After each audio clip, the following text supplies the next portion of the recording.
Aye, alright folks, welcome back to Glasgow News. Right, okay, do you remember the story I did last week? It was America. I think the title it was America versus China. And we were discussing the situation, the scenario, if you like, about, if a conflict starts or Taiwan, or whatever, what the likely consequences of that might be, and how the assets are sort of spread about the South China Sea, the China Pacific region. In terms of this, and I specifically spoke about US assets like submarines. And here we are, a week later. In fact, this happened around about the time I made the video, because this happened on the 2nd of October. We're now into the 9th of October. And it's been released, obviously so that this vessel can exit the area. But anyway, the headline is US submarine, the USS Connecticut. Sailors are injured in South China Sea after vessel hits an unknown object. Question mark. Navy officials say 2 sailors sustained moderate injuries and 9 minor injuries, but an official statement stresses none are life-threatening. Now, did they say it ran aground? Because if a submarine runs aground, it's stuck. It can't get out. So it's hit something, been in collision with something, or came up against something. Now, let's talk about this particular boat, the USS Connecticut. I think it was launched in 1999. It's a nuclear-powered boat. That doesn't mean it has nuclear weapons. It means its propulsion system is nuclear. It can remain submerged for 6 months, or as long as its food supply lasts. In terms of armaments, it's got 4 28-inch torpedo tubes. It carries a minimum of 40 torpedoes stroke missiles, which would include cruise missiles, and it can also lay mines in an area, up to 100 mines, and that would be magnetic or non-magnetic explosive devices. It can also drop surveillance buoys, okay? And that's what used to happen in the Atlantic War, or the Atlantic Cold War, if you like, between the West and Russia. Russian submarines would transit through various areas to get into the Atlantic, and these areas would have listening devices that would pick up the noises of Russian submarines. Their specific propulsion systems. Each submarine is a specific resonance, sound resonance, and that would enable a computerized submarine like the USS Connecticut to track it. It's an attack submarine, right? Now, this particular boat would be also used for intelligence operations. It could drop off, Navy SEALs. These kind of boats are perfect for that. These aren't the boomers, the nuclear armed, or boomers as they're called. You don't see them. They're deep water subs. They sit on the seabed just off China, right? Just waiting for something to happen. But this particular boat, apparently something's happened to it. Now, some people are saying things like, well, what it did was it probably, it was maybe in collision with one of its own, or the Americans' own, underwater UAVs, unmanned vehicles. Well, that's just nonsense. Alright? That's just absolute nonsense. I would surmise that this particular boat, and there's a lot of reference to the fact that it's been operating in quite shallow water, up to 100 metres.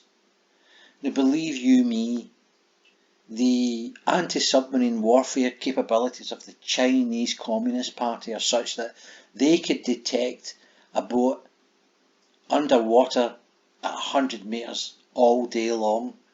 And notwithstanding that, why would it be operating at 100 metres? There's only certain parts of the South China Sea that has that kind of shallow depth. You know, the whole of the South China Sea is 100 metres. It's a lot more than that.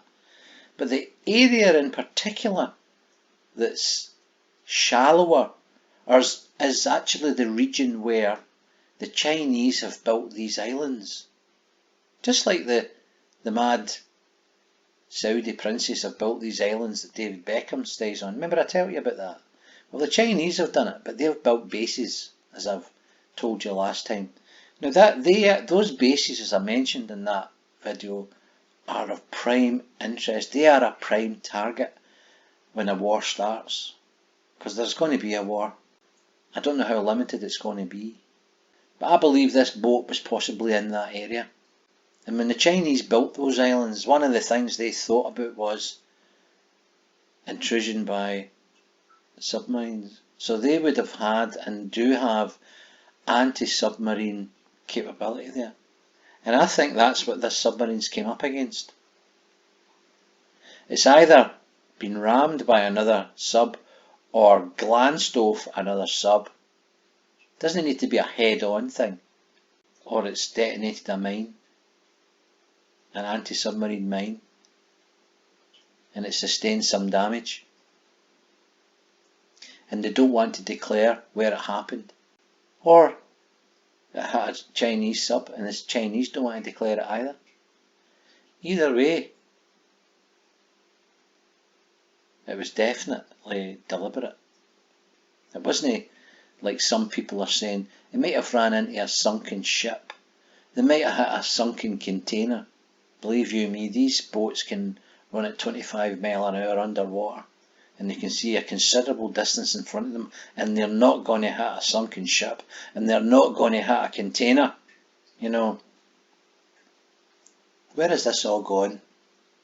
We're hearing all sorts of news now about, you know, talks that are going on about Taiwan. Taiwan's a distraction. The Americans are distracting China with Taiwan. China cannot see the wood for the trees right now. All China sees is the one China policy in Taiwan. America's made its mind up about China. And you know what helps them make their mind up about China? Let me give you an example. America has just left Afghanistan, as we all know, a bit of a debacle. Alright, the British embassy shut down and the American embassy shut down. They've all ran for the trees. But the Russian embassy is still there and the Chinese embassy is still there. Now, one of the main bases for America was a place called Bagram Air Base. Now, the Bagram Airport has always been there. Been there for an awful long time. But the Americans spent millions extending the facilities at Bagram. They built a wall round the entire perimeter. They've extended the runways. There's multiple runways there now. It's a military base, a full military airbase. You can land the most sophisticated, the heaviest, any type of aircraft you want to land, you can land it there. It's got its own power supply. The infrastructure is phenomenal there. It's got its own pumping station. Do you know that the lights have just came back on in Bagram Air Base? Do you know that 2 weeks before Afghanistan, Kabul, the Afghanistan government fled the country, there was a Taliban meeting in Beijing at the highest level in Beijing. Do you know what planes have just taken over? Do you know who's just taken over Bagram Air Base? That's right. The Chinese have just took over Bagram Air Base. So America built that air base, and China has now took over. Why? Well, number one, they're allied with Pakistan, and Pakistan intelligence, military intelligence, are behind the Taliban and their rapid takeover of Afghanistan. Pakistani intelligence have negotiated the transfer of an asset the size of Bagram to the Chinese because they're allies with the Chinese. And who does Pakistan hate? They hate India. So India's in the crosshairs now. But it's not just that. Afghanistan itself is full of mineral wealth that the Chinese will harvest. Unlike the Americans, unlike the British, unlike any of the Western powers who were at war with the Taliban have invited in the Chinese, and they will flood the area with Chinese workers, and they will rape Afghanistan's mineral wealth, trilithium, whatever it is. That might be a Star Trek thing, I don't know, but it just came into my head there. Trilithium. Is that no power John Picard's spaceship? I don't know. I don't even know if it's a real element, but it sounds great. Trilithium, uranium, whatever you want to think of. It's all in Afghanistan. So this continues. Don't focus too much on Taiwan. Taiwan is the canary in the mine. That's all it is. Nobody cares about Taiwan. Taiwan's the excuse. You see, because the people in America that initially wanted to take out Iraq, then Libya, then Syria, etc., etc., etc., now that that's all gone, they've refocused.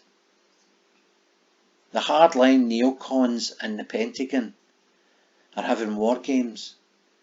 It's not really about Taiwan. It's about China. And whether they should use Taiwan as the excuse to strike China before China has time to develop its full ICBM capability. Because China's told them to their faces 2 weeks ago that they will not be contained. They will not slow down. They are going to increase the ICBM capabilities. Too bad that America and Russia are in some sort of agreement. We're no part of that agreement, so we'll do what we want. All they're doing is feeding the neocons, the warmongers, the military-industrial complex in America. Sure, if there's a nuclear war, there'll be a bit of devastation. It's not going to hurt the military-industrial complex. America wants to fire its missiles. It really does. Fuck public opinion, you know. Because when the shit gets that hot, they don't care. It's hitting the fan and that's all about it. You can't take on 2 million troops. It's not possible. So you take out their silos, you take out their cities, you take out their industrial capability and their complex structures. You bomb them back to the Stone Age, and that includes Bagram Air Base. And you can bet your bottom dollar there's a missile somewhere in Texas or Montana has been reconfigured for Bagram Air Base, and that includes from India. See, because India and Pakistan are both nuclear powers, aren't they?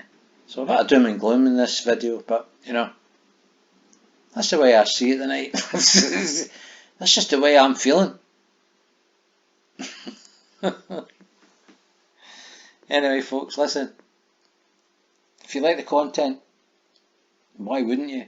Hit the like button, share and subscribe, because just another wee glass of wine there. That's what I've got to say about that. Peace out. How dare you!